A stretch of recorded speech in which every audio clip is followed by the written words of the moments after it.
የተባበሩት መንግስታት ድርጅትና የአውሮፓ ህብረት በትግራይ ክልል እየታየ ያለው ውጥረት እንዳሳሰባቸው ገልጸው ሁሉም ወገኖች ወደ ውይይት እንዲመለሱ ጥሪ ማድረጋቸው ተሰማ። ለሰባተኛው ጠቅላላ ምርጫ የጸጥታ ሁኔታን ለመገምገም ያለመ መድረክ ተካሄደ። የእንግሊዝ የውጭ ጉዳይ ሚኒስተር ከጠቅላይ ሚኒስትር አብይ አህመድ እና ከኢትዮጵያ አቻቸው ጋር ከተወያዩ በኋላ በኢነርጂና ኢንቨስትመንት ዘርፎች የትብብር ስምምነቶችን ፈረሙ። ውይይቱ ምን ይሆን? በዝርዝር የምናየው ጉዳይ ነው። የተባበሩት መንግስታት ድርጅትና የአውሮፓ ህብረት በትግራይ እየታየ ያለው ውጥረት እንዳሳሰባቸው ገልጸው ሁሉም ወገኖች ወደ ውይይት እንዲመለሱ ጥሪ ማድረጋቸው ተሰማ። በትግራይ ክልል ወታደራዊ ውጥረቶች እየጨመሩ መምጣታቸውን ተከትሎ ዓለም አቀፍ ተቋማት ሁሉም ወገኖች ራሳቸውን እንዲገዙ፣ የሰላም ስምምነቶችን እንዲያከብሩ እና ልዩነቶችን በውይይት በመፍታት ዳግም ወደ ሰፊ ግጭት እንዳይገባ ጥረት እንዲያደርጉ አሳሰቡ። የተባበሩት መንግስታት ድርጅት ዋና ጸሐፊ አንቶኒዮ ጉተሬዝ በሰሜን ኢትዮጵያ ዳግም ያገረሸው ግጭት የጸጥታ ሁኔታውን እያባባሰው መሆኑን በቅርበት እየተከታተሉ መሆናቸውን ገልጸዋል። ዋና ጸሐፊው በምክትል ቃል አቀባያቸው ፍራን ሀቅ በኩል ባወጡት መግለጫ አሁን ያለው ሁኔታ ከፕሪቶሪያው የሰላም ስምምነት በኋላ የተገኙ ድሎችን ወደ ኋላ የመመለስ ስጋት እንዳለው በማስጠንቀቅ ሁሉም ወገኖች እምነትን ለመገንባትና ለሰላም መፍትሄ እንዲሰሩም ጥሪ አቅርበዋል።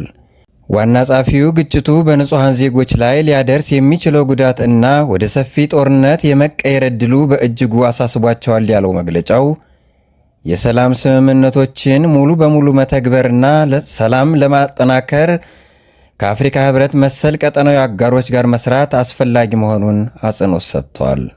በተመሳሳይ የአውሮፓ ህብረት ዲፕሎማሲያዊ አገልግሎቱ በኩል ቅዳሜ በወጣው መግለጫ በሰሜን ኢትዮጵያ የታዩ ወታደራዊ ግጭቶችና ፍጥጫዎች እንዳሳሰቡት ገልጿል። ህብረቱ በንጹሐን እና በቀጠናው መረጋጋት ላይ ከባድ መዘዝ ሊያስከትል የሚችል ዳግም ግጭትን ለማስወገድ በአስቸኳይ ውጥረቱ እንዲራገብ ማድረግ ግድ መሆኑን ገልጿል። የፕሪቶሪያው የሰላም ስምምነት ልዩነቶችን በውይይት ለመፍታት አስፈላጊ ማዕቀፍ መሆኑን የጠቀሰው የአውሮፓ ህብረት ስምምነቱ ሙሉ በሙሉ ተግባራዊ እንዲሆን መተማመን ለመገንባት የሚደረጉ ጥረቶችን ለመደገፍ ዝግጁ መሆኑን ዳግም አረጋግጧል። የተባበሩት መንግስታት ድርጅትና የአውሮፓ ህብረት መግለጫ ያወጡት በትግራይ ክልል ውጥረት መንገሱን የሚጠቁሙ ሪፖርቶች በወጡበት ወቅት ሲሆን ይህም ለዓመታት በጦርነት በመፈናቀል እና በሰብአዊ ቀውስ ለተጎዳው ክልል ያልተቋጩ ፖለቲካዊ አለመግባባቶችና አልፎ አልፎም የሚታዩ ግጭቶች ሰላሙን መልሰው ሊያደፈርሱት ይችላሉ የሚል ስጋት በዓለም አቀፍ ማህበረሰብ ዘንድ ፈጥሯል። ይህንን ሁኔታ ተከትሎ የአፍሪካ ህብረት ኮሚሽን ሊቀመንበር መሐመድ አሊ ዩሱፍ በትግራይ ክልል በተለያዩ አካባቢዎች ውጥረት መንገሱንና አዲስ ግጭቶች መቀስቀሳቸውን የሚጠቁሙ ሪፖርቶች መውጣታቸውን ተከትሎም በኢትዮጵያ የሚገኙ ሁሉም ወገኖች በጥብቅ እንዲታቀቡ አሳስበዋል።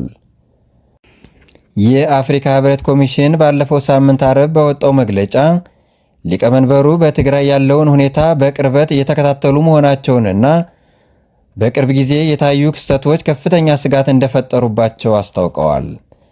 በፌዴራል መንግስት ህዝባዊ ወያኔ ሓርነት ትግራይ ህወሓት መካከል በ2015 ዓ.ም በፕሪቶሪያው በተፈረመውና በአፍሪካ ህብረት የሚመራው የዘላቂ ግጭት ማቆም ስምምነት የተገኙ ድሎችን መጠበቅ እጅግ አስፈላጊ መሆኑን ሊቀመንበሩ ዳግም አጽንኦት ሰጥተውበታል።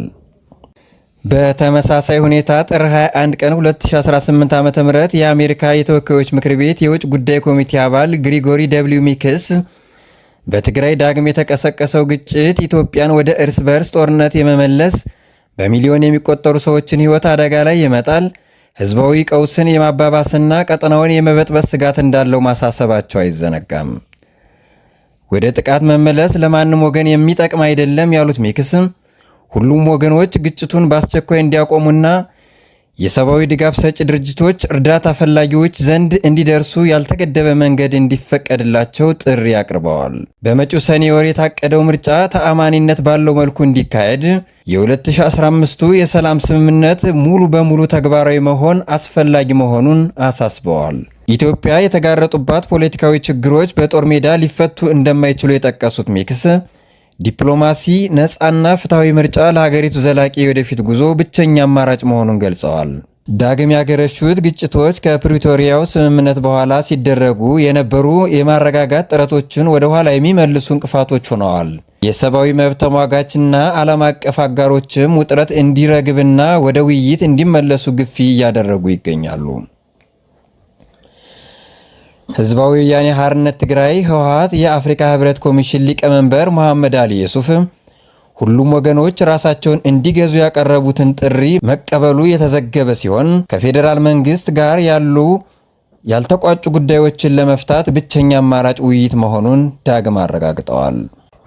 ለሰባተኛው ጠቅላላ ምርጫ የጸጥታ ሁኔታን ለመገምገም ያለመ መድረክ ተካሄደ።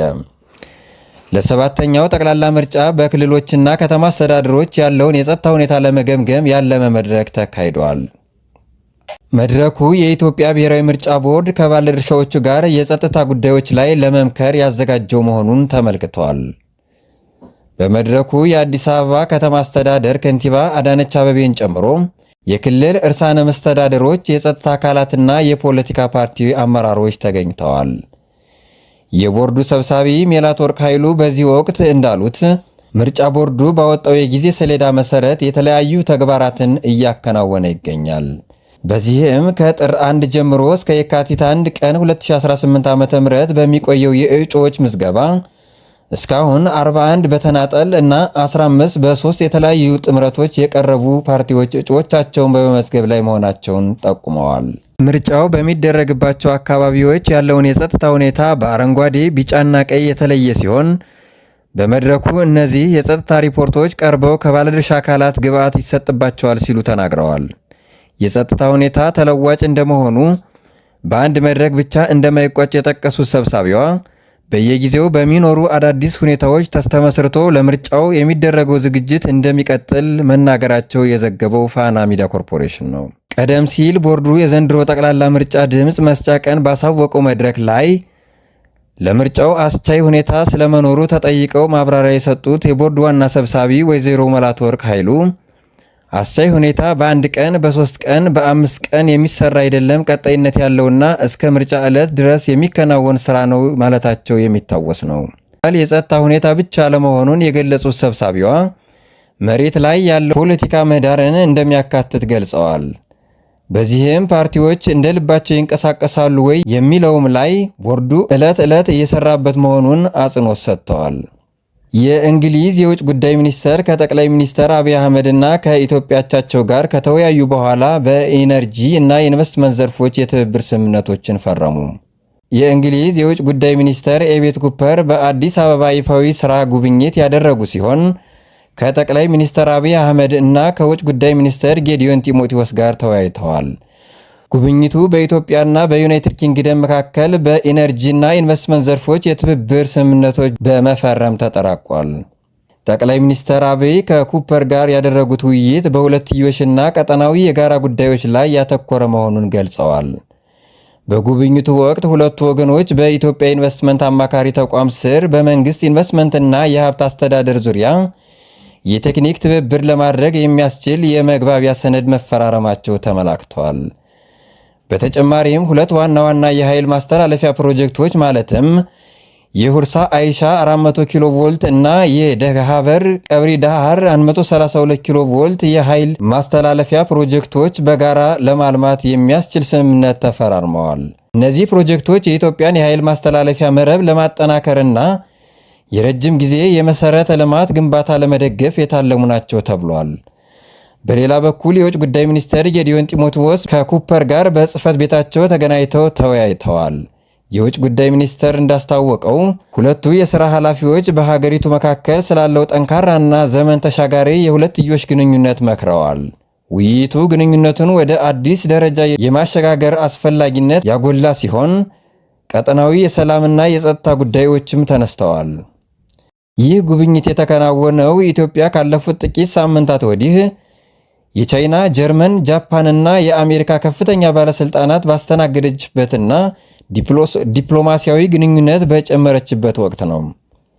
የኩፐር ጉብኝት በጎርጎሮሳውያን በ2025 በመገባደጃ ላይ የእንግሊዝ የውጭ ጉዳይና የልማት ሚኒስተር ሆነው ከተሾሙ በኋላ ወደ ምስራቅ አፍሪካ ያደረጉት የመጀመሪያ ይፋዊ ጉብኝት መሆኑን ተመልክቷል። ጉብኝቱ የእንግሊዝ መንግስት ከአፍሪካ ቀንድ የሚነሳውን ስደት ለመቀነስ ከያዘው ትኩረት ጋርም የተጣጣመ መሆኑን ገልጿል። ሮይተርስ እንደዘገበው የሚኒስተሩ ጉብኝት መደበኛ ያልሆነ ስደትን የሚያነሳሱ ኢኮኖሚያዊ ምክንያቶችን ለመፍታት የሚያስችሉ የሥራ ዕድል ፈጠራ ሽርክናዎችንና ህገወጥ የሰዎች ዝውውርን ለመከላከል በሚደረጉ የህግ ማስከበር ትብብሮች ላይ ትኩረት ያደርጋል። ኢትዮጵያ ተለዋጭ ቀጠናዊ ፖለቲካዊና የጸጥታ ሁኔታዎችን በምታስተናግድበት በዚህ ወቅት ከዓለም አቀፍ አጋሮች ጋር ያላትን ግንኙነት አጠናክራ ቀጥላለች።